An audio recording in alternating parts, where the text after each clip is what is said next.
I am doing well. It's been over a month now, and every day there's improvement. It's one of those unforeseen things that you just don't know what to anticipate every day. But I'm very thankful to be here and just doing everything in my power to get up and going again.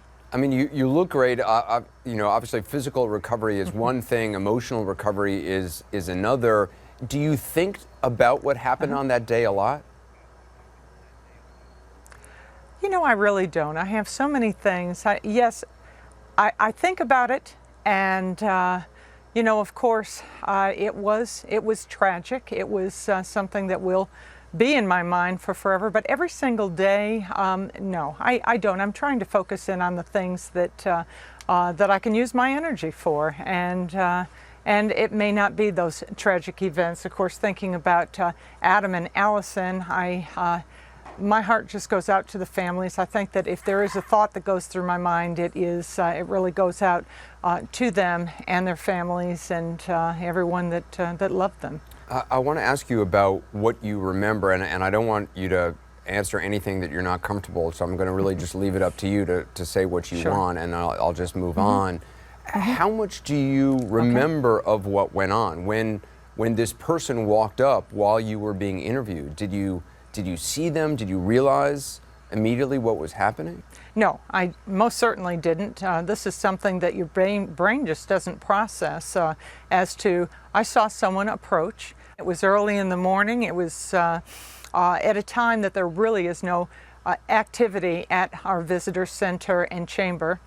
And I assumed that this was maybe a maintenance person that was coming to ask questions. The person looked a little on the almost boxy. I can't describe that, but obviously in hindsight, when you find out that he was in full body armor, that makes sense. But just basically came up behind Adam, and then immediately, I mean, that is where it became very confusing, because he immediately, while having a camera on himself and while we are on air live, that the bullets started firing. And again, it was very difficult to say what is that. It was just very, very fast. You know, I've read studies of shooting situations where oftentimes people don't know at first. I mean, they hear a shot even if it's close, but they don't understand what it is because it's so incongruous to the scene, the situation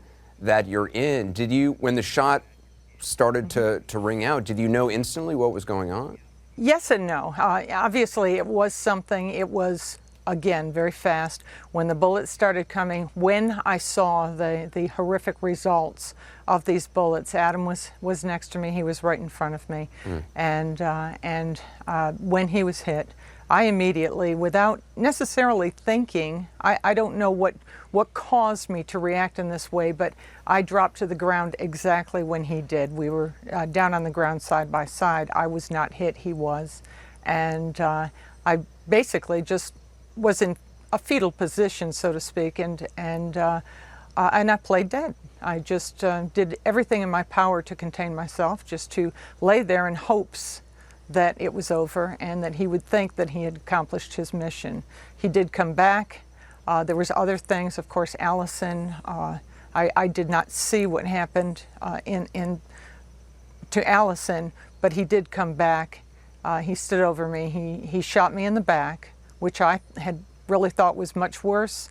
I anticipated that he was going to shoot me in the head. I don't know. I think he may have run out of bullets. I understand that during the recuperation, you actually made the decision to watch the video. Why was that important to you? Yes.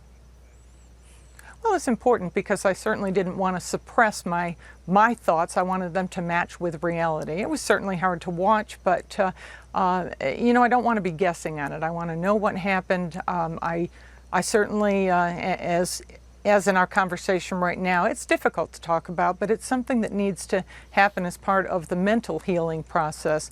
Have you always been this strong? I mean, you are impressive. Well, thank you. I'm not trying to butter you up. I mean, I just think your strength and your determination is really extraordinary. And I know, I want to ask you about the Oregon shooting, because Obviously, when you've been through something like this, then you hear about another shooting. What goes through your mind? Oh, sick. I will say again, I was so saddened by that. My daughter, who had just flown in here from Oregon, she is a teacher, certainly not at that school, but she's a teacher in Oregon. And to think that it happened in Oregon, in a school, you know, something just is even more tragic. My goodness, where does it end? Where does it end? You wrote an op-ed about how this whole incident has affected you, how it's changed some of the ways that you look at the world today. I'm wondering, how has it changed your outlook?